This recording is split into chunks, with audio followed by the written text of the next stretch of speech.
We've all been told the safest place for your child is in a car seat in the back. But what you don't know about your front seat could seriously injure or kill your child.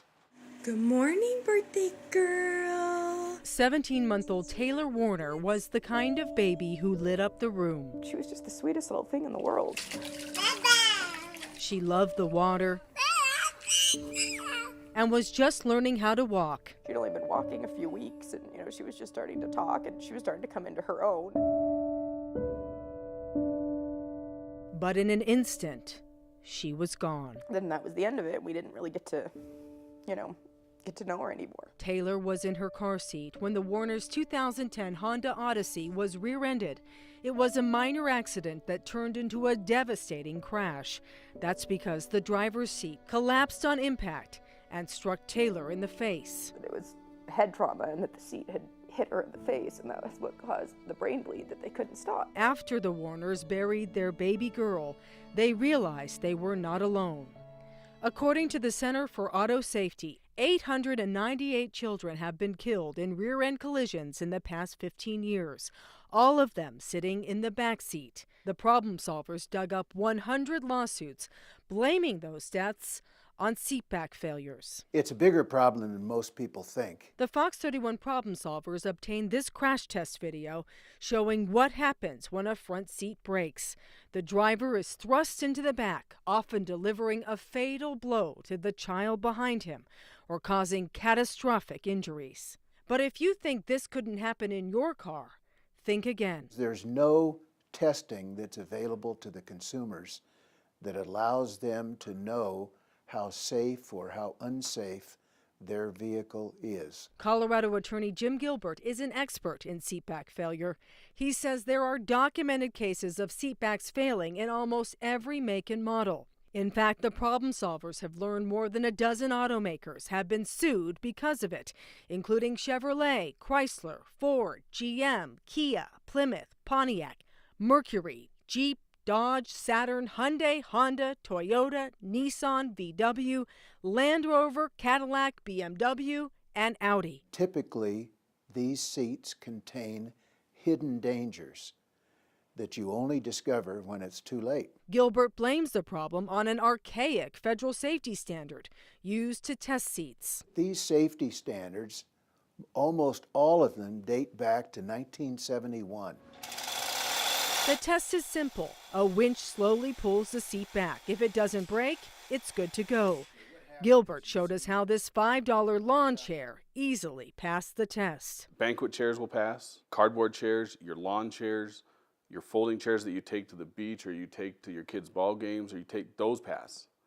So if those pass, what's the point in having a seat in your car? Might as well just sit on a milk crate.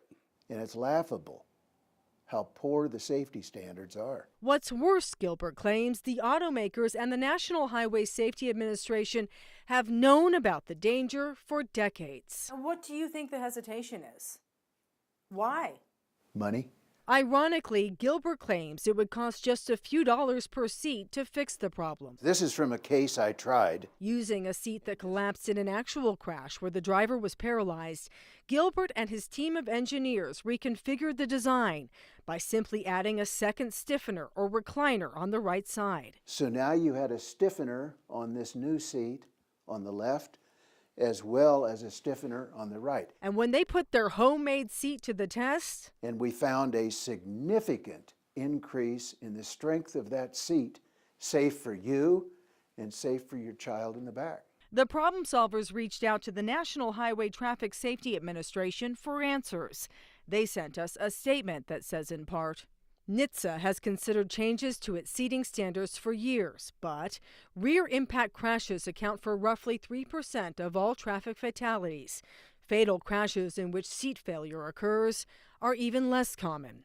The agency is required to perform cost-benefit analysis for any regulatory change we would propose. When you do a cost-benefit analysis like that, where you say, well, only 100 people died, that's still 100 people. We asked Colorado Congresswoman Diana DeGette about the Seatback issue.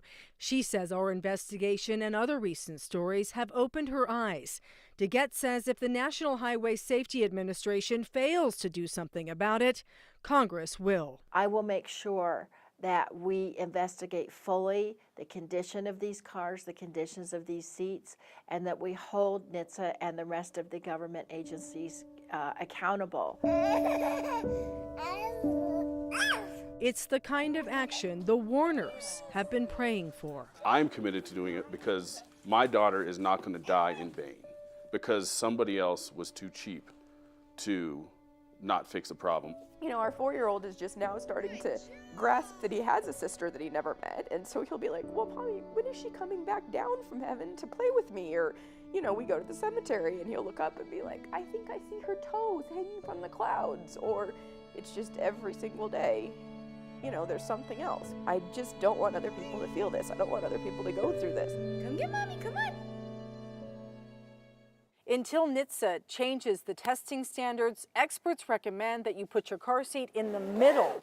So if one of the seats breaks, there's no chance of it hitting your child. If you have 2 car seats, leave one in the middle and put the second one behind the passenger who weighs the least. Meantime, we will keep you posted on anything Congresswoman DeGette does to help solve this problem. Heidi Hemmett, Fox 31 Denver.